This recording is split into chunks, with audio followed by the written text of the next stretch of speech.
globalization and appraisal. In the last lecture, in the last lecture हमने पढ़ा था कि कैसे इंडियन इकोनॉमी की आफ्टर इंडिपेंडेंस जो पॉलिसी थी वो सक्सेसफुल नहीं रही. बेसिकली मेजरली हम लोग इंडस्ट्रियल बेस क्रिएट नहीं कर पाए. तो फिर हम लोगों ने एक न्यू इकोनॉमिक पॉलिसी इंट्रोड्यूस की थी जो कि एलपीसी. चैप्टर 3 उसी के बारे में है. वो chapter number 3, liberalisation, privatisation, globalisation and appraisal. Introduction.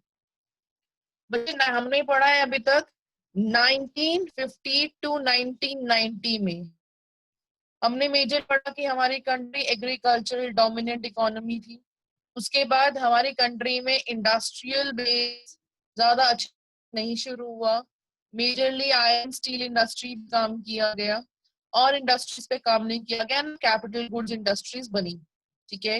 उसके बाद हमने पढ़ा कि पब्लिक सेक्टर का मेजर रोल था. पब्लिक सेक्टर ने प्राइवेट सेक्टर को ज्यादा रोल नहीं दिया था, जिसकी और पब्लिक सेक्टर के अंदर और लोग से कि ये क्वालिटी वाइज भी अच्छे प्रोडक्ट्स नहीं बना रहे थे. क्वालिटी पे बहुत कॉम्प्रोमाइज किया जा रहा था क्योंकि इन लोगों को प्रोटेक्शन मिल रहा था टैरिफ्स एंड कोटास के थ्रू. ठीक है. तो इसकी वजह से पीएसयू अच्छे से काम नहीं कर रहे. अब गवर्नमेंट के पास एक और मेजर रीजन था. हमारे पास फॉरेन एक्सचेंज रिजर्व्स बड़े कम हो गए थे. हम लोग import substituting inward looking trade policy में बिलीव कर रहे थे. इंपोर्ट कम कर दिए पर एक्सपोर्ट के ऊपर कोई काम नहीं किया. तो फॉरेन एक्सचेंज रिजर्व हमारे पास थोड़े से थे, वो खत्म होते जा रहे थे इंपोर्ट्स के नाम पे. हमारे पास रिजर्व्स नहीं बचे थे. हमारे पास बीओपी डेफिसिट आ रहा था. बीओपी डेफिसिट क्या होता है? बैलेंस ऑफ पेमेंट क्या होता है? Trade off country of export minus import का मेजरली. तो हमारे एक्सपोर्ट तो वैसे कुछ नहीं थे, इंपोर्ट ज्यादा थे.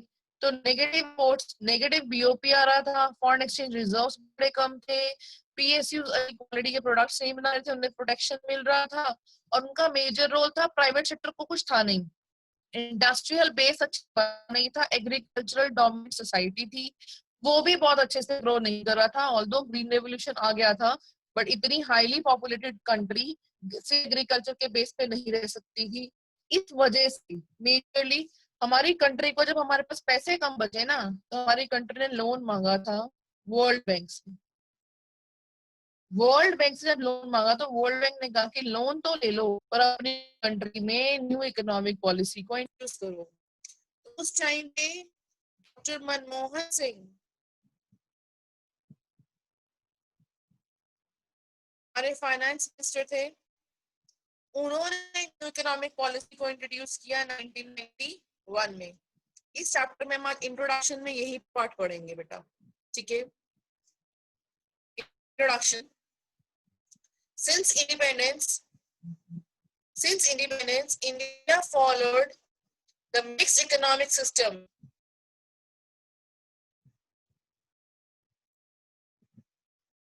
Since independence, India followed the mixed economic system by combining the advantage of market economy system, capital economy.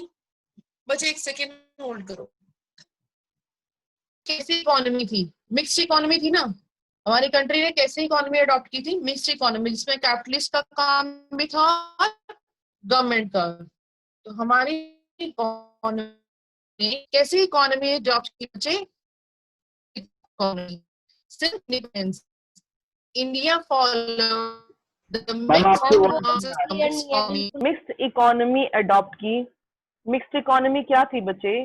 कि हमारी कंट्री ने कैपिटलिस्ट इकोनॉमी के फीचर्स भी अडॉप्ट किए और सोशलिस्ट इकोनॉमी के फीचर्स भी अडॉप्ट किए. Since independence, India followed the mixed economic system by the combining the advantage of market economic system, that is capitalist economy, with those the planned economic system, that is socialist economy. तो हमारी economy में दोनों mixed economy क्या होती है? Capitalist economy का combination plus socialist economy का combination. कि प्राइवेट सेक्टर भी रोल प्ले कर रहा है एंड गवर्नमेंट सेक्टर भी. बट इन रियलिटी अब हमने मिक्स्ड इकोनॉमी का सिस्टम तो अडॉप्ट कर लिया, पर रियलिटी क्या थी कि मेजर रोल कौन प्ले कर रहा था? Public sector. और माइनर रोल प्ले कौन कर रहा था? Private sector. But in reality, the public sector dominated the control and regulation of our economy, and private sector was ignored. There was a huge investment in public sector and very low investment in private sector. The dominance of public sector was about 4 decades, led to establishment of various rules and laws which hampered the process of growth and development. तो हम लोगों ने mixed economy system, तो एक mixed economy तो हमने adopt की जिसमें कैपिटलिस्ट एंड सोशलिस्ट दोनों का रोल था. बट कैपिटलिस्ट सिर्फ कहने का था, प्राइवेट सेक्टर सिर्फ कहने का था. मेजरली कंट्री को कौन चला रहा था? That is public sector. And major dominant थे पब्लिक सेक्टर एंटरप्राइजेस. वो डर रहे थे कि एक बार ब्रिटिशर्स ने रूल कर लिया, किसी और के पास रूल नहीं दे सकते. According to some scholars, the increasing role of public sector has helped the Indian economy. कुछ scholars बोलते हैं कि to achieve growth in savings, develop diversified industrial sector, achieve food security through state expansion of agriculture output. कुछ scholars कहते हैं कि इसके positive impact भी थे. कंट्री की सेविंग भी आई, इंडस्ट्रियल बेस थोड़ा सा बना और फूड सिक्योरिटी भी आई. बट इसके नेगेटिव पॉइंट्स बहुत ज्यादा थे, जिसकी वजह से ये वाला जो पब्लिक सेक्टर का रोल था ना, वो लाइटर साइड चला गया, क्योंकि उनका पॉजिटिव इम्पैक्ट कम थे और नेगेटिव इम्पैक्ट ज्यादा. Reasons for economic reform. हाँ जी, एक क्वेश्चन आता है, what are the reasons for a new economic policy और economic reforms in India? The economic condition of India in the year 1999 was very miserable. It was due to the cumulative effect of number of reasons. Let us discuss the various reasons which arouse the need of making major economic reforms in the country. First one is poor performance of public sectors. In the 40-year period 1951 to 1990, 40 साल में public sector was assigned an important role to work on economic development of India. However, except for few public enterprise, the overall performance was very disappointing. एक तो वो quality maintain नहीं कर रहे थे, import quotas के थ्रू उनको, tariffs के थ्रू उनको प्रोटेक्शन मिल रहा था, तो उन्हें ये भी डर नहीं था कि कोई कंपटीशन आएगा, तो आराम से लूप होल्स के साथ काम कर रहे थे. बहुत सारे पीएसयूज लॉसेस में थे, पर कंट्री पॉलिटिकल रीजंस की वजह से उनको बंद नहीं कर पा रही थी. हाँ जी, the huge losses incurred by good number of public sector enterprises, the government recognized the need for making necessary reforms. Second one is deficit in balance of payment. Balance of payment is export minus import of goods and services with unilateral transfers. यही पढ़ा है हम लोगों ने, capital account and current account. इसका simple हम देखेंगे कि हमारा एक्सपोर्ट और इंपोर्ट में, एक्सपोर्ट हम कुछ कर नहीं रहे थे, इंपोर्ट हम बहुत ज्यादा कर रहे थे, तो आने वाला पैसा इज लेस देन जाने वाला पैसा, और वो बढ़ता ही जा रहा था. Deficit in BOP arises when foreign payments for import exceed foreign receipts from exports of goods and services both. Even after imposing heavy tariffs and fixing quotas, अब हमने खासे बड़े-बड़े tariffs और quotas लगा दिए थे, उसके बावजूद भी हमारे imports ज्यादा थे, कम नहीं हुए. ठीक है, there was a sharp rise in imports. On the other hand, there was slow growth of export due to low quality and high price of Indian goods in the Indian market, international market. तो हो क्या रहा था कि हमारे exports थोड़े बहुत थे, जो भी एक्सपोर्ट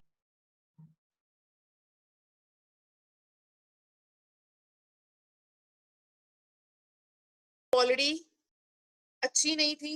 हमारे एक्सपोर्ट्स तो थे, बट उनकी क्वालिटी अच्छी नहीं थी. कम क्वालिटी वाले एक्सपोर्ट्स की वजह से हमारे एक्सपोर्ट्स ज्यादा हो नहीं रहे थे.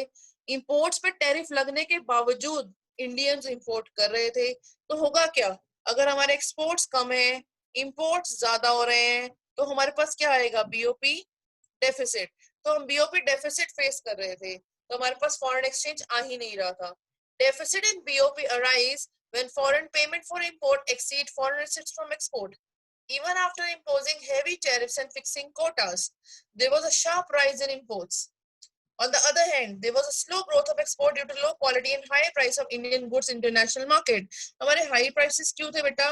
हमको हैंडमेड हैंडलूम से हमारे ज्यादा, तो हम जो हैंडमेड प्रोडक्ट्स होते हैं मशीन मेड प्रोडक्ट्स से सस्ते नहीं होते, तो महंगे पड़ते थे. Third one is inflationary pressures. There was a consistent rise in general price level in the economy due to increase in money supply and shortage of essential goods. तो country में एक तरफ तो हम मनी सप्लाई इंक्रीज कर रहे थे, government नया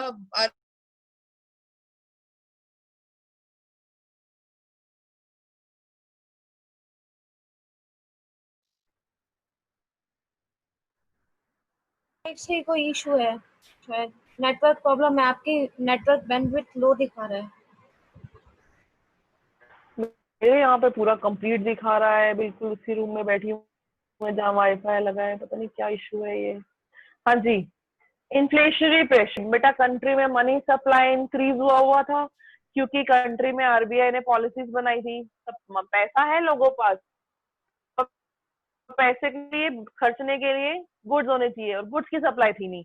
essential supply is less than demand, if demand is more तो प्राइसेस बढ़ते हैं। ज्यादा पैसे थे लोगों पास, डिमांड ज्यादा थी, सप्लाई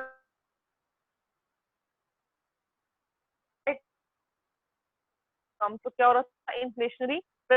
हमारे पास आने वाले एक्सचेंज हमारे बड़े कम थे पर खर्चने वाले पैसे इंपोर्ट की वजह से ज्यादा थे। इन 1991 foreign exchange fell to the lowest level and led to foreign exchange crisis in the country. Foreign exchange reserve declined to level that was not adequate to finance imports for more than 2 weeks. मैंने आपको कल बताया, last week में बताया था कि 14 days के imports के भी पैसे हमारे पास नहीं थे। to pay interest that need to be paid to international lenders, तो हमारे पास फॉरेन एक्सचेंज रिजर्व नहीं थे। ये सबसे बड़ा मेजर रीजन था कि हमारे को न्यू इकोनॉमिक पॉलिसी अडॉप्ट करनी पड़ी।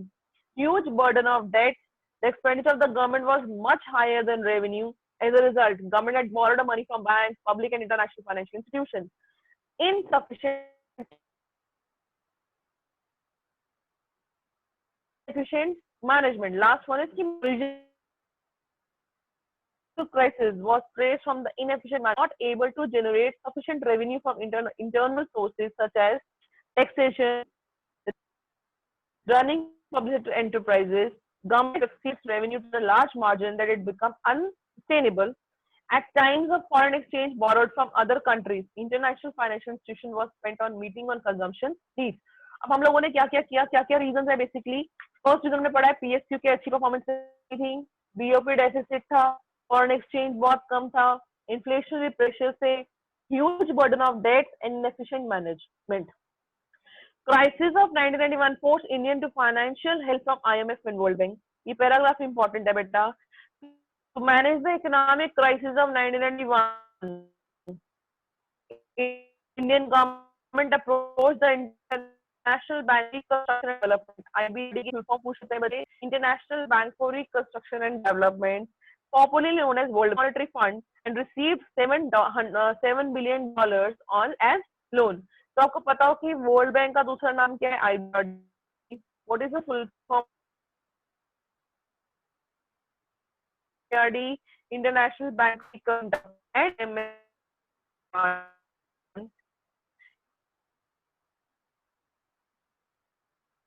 मैम आपकी आवाज नहीं आ रही है। बेसिकली कंट्रीज में international monetary fund basically countries में क्राइसिस के लिए या फाइनेंशियल नीड के लिए पैसा देता है। आईबीआरडी कंट्री के डेवलपमेंट के लिए पैसा देता है। फॉर एग्जांपल किसी कंट्री ने अपना रेलवे स्ट्रॉन्ग करना है, इंडस्ट्रियल बेस बनाना है, या फिर किसी कंट्री ने कुछ भी डेवलपमेंटल बेसिस एजुकेशन पे पैसा लगाना है, रोड्स बनानी है, उनको बहुत मेजर अगर लोन चाहिए कंट्री के डेवलपमेंट के लिए, लॉन्ग रन मेजर गोल चाहिए जो लॉन्ग पीरियड 20-20 25-25 सालों के लिए लिया जाता है, वो लिया जाता है आईबीआरडी से। International monetary fund short term loans देता है जिसके अंदर वो बेसिकली कभी फाइनेंशियल क्राइसिस आ जाए, कभी नीड आ जाए तो उससे पैसा ले जाता है। तो उस टाइम पे कंट्री ने, वर्ल्ड बैंक ट्विंस बोलते हैं इनको, तो आईबीआरडी एंड आईएमएफ से $7 billion लिए थे। For availing the loan, these international agencies expected India to liberalize and open up the economy by removing restriction on private sector, reducing the role of government in many areas, and removing trade restrictions. उन्होंने कहा था कि tariffs हटाओ, भाई कोई भी चीज आप इंपोर्ट करो उससे बहुत ज्यादा टैरिफ लगा रहे हो, पहले तो वो हटाओ। आप टैरिफ्स इस तरह से हटा दो कि अब हमारी कंट्री कुछ भी इंपोर्ट कर सके। जब हमारी कंट्री इंपोर्ट करेगी तो जो हमारे डोमेस्टिक इंडस्ट्रियल बेस है उनके अंदर जो वो उनके अंदर कॉम्पिटिटिव बिहेवियर उनका नहीं था, नेचर नहीं था, उनको लगता था कि हम तो प्रोटेक्टेड एनवायरनमेंट में कुछ भी बनाओ वो बिकेगा। अगर कोई ऐसी कोई टॉय बना रहा है और वो टॉय अच्छा नहीं बना रहा और अब इम्पोर्ट्स अच्छे से हो सकते हैं तो हम इम्पोर्टेड टॉय लेंगे ना जो सस्ते होंगे। तो टैरिफ हटाने से हमारी कंट्री की इंडस्ट्रियल बेस भी स्ट्रांग होगा, कि उनके पास उनके मन में आएगा कि हम थोड़ा कॉम्पिटिटिव गुड्स बनाएं, क्वालिटी इंप्रूव करें। उन्होंने कहा कि गवर्नमेंट का रोल थोड़ा कम करो, प्राइवेट के रिस्ट्रिक्शंस हटाओ।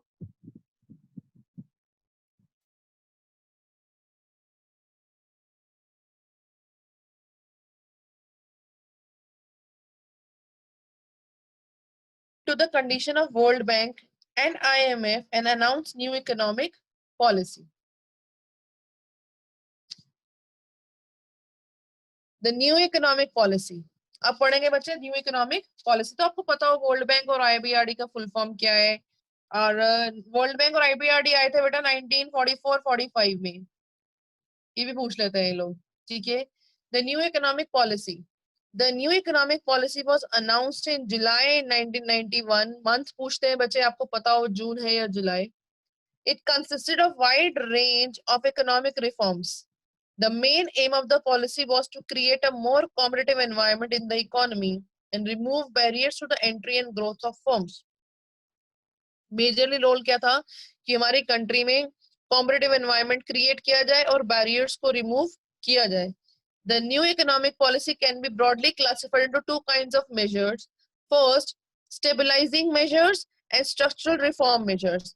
अब न्यू इकोनॉमिक पॉलिसी आई कब? जुलाई 1991 में। इसके अंदर मेजरली क्या था कि उनका कॉम्पिटिटिव एनवायरनमेंट बनाना और कंट्री की ग्रोथ के लिए बैरियर्स को हटाओ, इंटरनेशनल ट्रेड को बढ़ाया जाए, हमारी कंट्री की खुद का इंडस्ट्रियल बेस अच्छा बने। ये सब उनके मेजर कंसर्न्स थे। दो मेजर उनके मेजर्स थे, that is stabilising measures and structural reform measures. They refers to short-term measures which aim at correcting weakness. एक तो था बच्चे की कंट्री को स्टेबलाइज करना है।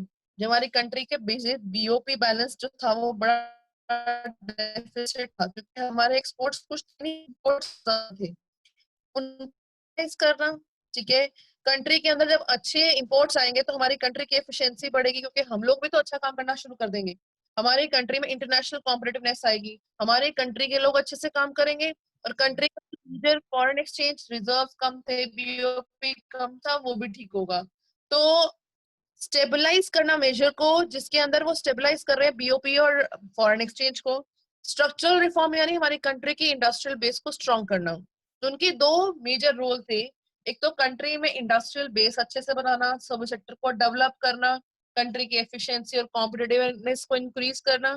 स्टेबलाइजिंग मेजर में हम पढ़ेंगे कि कैसे वो बीओपी के डेफिसिट्स को क्लियर कर रहे थे, फॉरेन एक्सचेंज रिजर्व्स को बढ़ा रहे थे। They refers to short-term measures which aims at correcting weakness of the balance of payment by maintaining sufficient foreign exchange reserves, controlling inflation by keeping the rising price under control. Structural reform measures, they refers to long-term measures which aimed at improving the efficiency of economy, increasing international competitiveness by removing the rigidity of various segments of the Indian economy. यहाँ तक किसी को doubt है, please ask.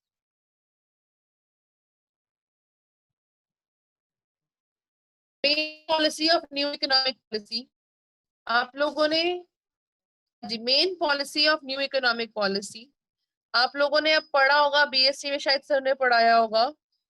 Liberalisation, privatisation and globalisation, इन तीन policy को new economic policy के under लेते हैं, LPG policy. The government initiated a variety of policies under three heads, liberalisation, privatisation and globalisation. Liberalization, privatization, and globalization, or LPG, are the supporting pillars on which structure of new economic policy of our government has been erected and implemented since 1991. 1991 के बाद हमने कभी मुड़ के नहीं देखा। इन तीन policies की बेसिस पे ही इंडिया इतना ज्यादा ग्रो कर गया। सबसे पहले हम पढ़ेंगे लिबरलाइजेशन। लिबरलाइजेशन का मतलब क्या है कि प्राइवेट सेक्टर को थोड़ा लिबरलाइज किया जाए। हमने अभी तक क्या पढ़ा था कि प्राइवेट सेक्टर को अगर एक्सपैंड भी करना है तो भी लाइसेंस लो, कुछ नई इंडस्ट्री बनानी है तो भी लाइसेंस लो, कुछ भी नया कुछ करना है तो उसके लिए लाइसेंस लेना जरूरी था। उनको बहुत टाइट पॉलिसीज में रखा जाता था, बहुत सारे सेक्टर में प्राइवेट सेक्टर को काम ही नहीं करने दिया जाता था। लिबरलाइजेशन का मतलब ये था कि remove restriction from private sector, आप अपनी रिस्ट्रिक्शन जो लगा रखी है ना उनके ऊपर, उनको हटा दिया जाए। प्राइवेटाइजेशन का मतलब क्या है कि जो मेजर रोल हमने पब्लिक सेक्टर को दिया हुआ है ना कि जी गवर्नमेंट ही सब कुछ करेगी, उसके रोल को डिसइन्वेस्ट करके प्राइवेट सेक्टर को दिया जाए। अब मेजर रोल किसको पकड़ाया जाए? प्राइवेट को। ग्लोबलाइजेशन का मतलब है कंट्री की integration with other nation. That means कि हमारा ट्रेड बहुत ज्यादा बढ़ाया जाए, एक्सपोर्ट और इंपोर्ट बहुत ज्यादा बढ़ाया जाए और कंट्रीज के साथ। लिबरलाइजेशन का मतलब ये है कि कंट्री के रिस्ट्रिक्शंस हटाई जाए प्राइवेट सेक्टर से। प्राइवेटाइजेशन का मतलब ये है कि पब्लिक सेक्टर को रोल कम दिया जाए और प्राइवेट सेक्टर को ज्यादा। ग्लोबलाइजेशन का मतलब है कि कंट्री का ट्रेड और कंट्रीज के साथ बहुत ज्यादा बढ़ाया जाए। First one is liberalisation. Prior to 1991, there were larger number of government restriction in India in the areas of licensing, import, export, trade, dealing in the foreign exchange, etc. किसी को भी लाइसेंस लेना है तो प्रॉब्लम, कुछ import करना है, machinery import करनी है, रॉ मटेरियल इंपोर्ट करना है तो प्रॉब्लम, अगर उनको ट्रेड बाहर करना है तो प्रॉब्लम। उनके ऊपर बहुत ज्यादा रिस्ट्रिक्शन थी कि किसी कंट्री से वो ट्रेड कैसे कर रहे हैं, कौन सी मशीन को वो इंपोर्ट कर रहे हैं, उसकी परमिशन लो। कंट्री में नई कंट्री में इंडस्ट्री बना रहे हो उसकी परमिशन लेनी है, लाइसेंस लेना पड़ेगा। एक्सपैंड कर रहे हो तो लाइसेंस लेना पड़ेगा। और पेपर वर्क बहुत ही ज्यादा कम्बसम था और बहुत ज्यादा प्राइवेट सेक्टर उसमें अप्लाई नहीं कर पा रहे थे, इसलिए प्राइवेट सेक्टर को कुछ भी इंडस्ट्रियल बेस्ड कंट्री का नहीं बन पा रहा था। In July 1981, a package of economic reforms were announced, which marked the beginning of process of liberalization. Liberalization means definition बहुत अच्छे से पता आपको, removal of entry and growth restriction on private sector। एक तो एंट्री कि कौन कहाँ पे कौन सी फैक्ट्री खोलेगा ये भी सरकार बताएगी, एंट्री भी इजी किया जाए और उनकी ग्रोथ पे रिस्ट्रिक्शंस जो लगी थी वो भी हटाई जाए। Liberalization involves deregulation and reduction of government control and greater autonomy of private investment to make economy more competitive। कि कंट्री में रिस्ट्रिक्शन जो थी ना गवर्नमेंट की कंट्रोल्स की ऑन प्राइवेट सेक्टर उसको हटाया जाए। Under this process business is given free hand and is allowed to run on commercial lines. तो बिजनेस को फ्री हैंड दिया गया, अगर किसी के पास पैसा है तो प्लीज इन्वेस्ट करके अपने हिसाब से सामान बनाए ताकि कंट्री में एक अच्छे गुड्स बन सके। The purpose of liberalization was to unlock the economic potential of country by encouraging private sector and MNCs to invest and expand। हमारी कंट्री में MNCs आए जो हमारे प्राइवेट सेक्टर के पोटेंशियल इन्वेस्टर्स हैं उनको एनकरेज किया गया to invest in our country, to introduce much more competition into the economy and creating incentive on increasing efficiency of operation। The economic reforms taken by government under liberalization includes first, अब इसमें ना इसके अंदर सब heads हैं। Liberalisation के अंदर कौन कौन से रिफॉर्म्स लाए गए? पहला industrial sector reform, financial tax sector reform, tax reform, foreign exchange reform and trade and investment policies. सबसे पहले अब पढ़ेंगे इंडस्ट्रियल सेक्टर रिफॉर्म। आज हम ये वाला कंप्लीट करेंगे, कल उसके बाद वाले। In order to make necessary reform in the industrial sector, the government introduced its new economic policy on 24th July 1991। Date mark कर लो बच्चे, ये 22nd, 23rd, 24 ऑप्शन में दे देते हैं MCQ में। The various measures under industrial policy reforms, first, reduction in industrial license। उन्होंने reduce कर दिया कि सबको लाइसेंस लेने की जरूरत नहीं है। कोई अगर कोई केमिकल बना रहा है या कोई एक्सप्लोजिव मटेरियल बना रहा है या क्या कहते हैं जैसे लिकर, सिगरेट, ये सब बना रहे हैं जो हेल्थ के लिए हार्मफुल होते हैं, उनके लाइसेंस लेने कंपलसरी हैं। उसके अलावा सबको लाइसेंस लेने की जरूरत नहीं है, पहले तो बिस्किट बनाने के भी लाइसेंस लेने पड़ते थे। The new economic abolished industrial license for all projects, exports, except for a short list of industrialized liquor, defense, industrial explosive, etc. No license was needed to set up new units, expansion or diversify the existing line of manufacture. However, license is required for certain industries related to security and strategic consideration. Decrease in role of public sector। पहला तो उन्होंने industrial licensing को abolish किया, सिर्फ licence उनको देना पड़ता था या तो केमिकल बना रहे, एक्सप्लोजिव बना रहे हैं या फिर डिफेंस के गुड्स बना रहे हैं, लिकर, सिगरेट, ये सब बना रहे हैं जो हेल्थ के लिए अच्छे नहीं है, वो चीजें बना रहे तो लाइसेंस लेना है, अदरवाइज किसी और चीज के लाइसेंस लेने की जरूरत नहीं थी। सेकेंड, उन्होंने कहा कि रोल ऑफ पब्लिक सेक्टर को कम किया गया। One of the striking feature was to substantiate reduction in role of public sector in the future industrial development of the country. The number of industries exclusive reserve for public sector reduce from 17 to 3 पे आ गई थी, defence, atomic and railway. ठीक है, तो अब उनसे पूछा जाएगा कि आप पहले पब्लिक सेक्टर एंटरप्राइज के पास कितने सेक्टर इंडस्ट्री थी, 17, अब कितनी है, 3। कौन कौन सी, जिसके अंदर प्राइवेट सेक्टर रोल नहीं प्ले कर सकता, defence, atomic and railway. D railway को पार्शल किया गया है बेटा, जब से ये थोड़ा सा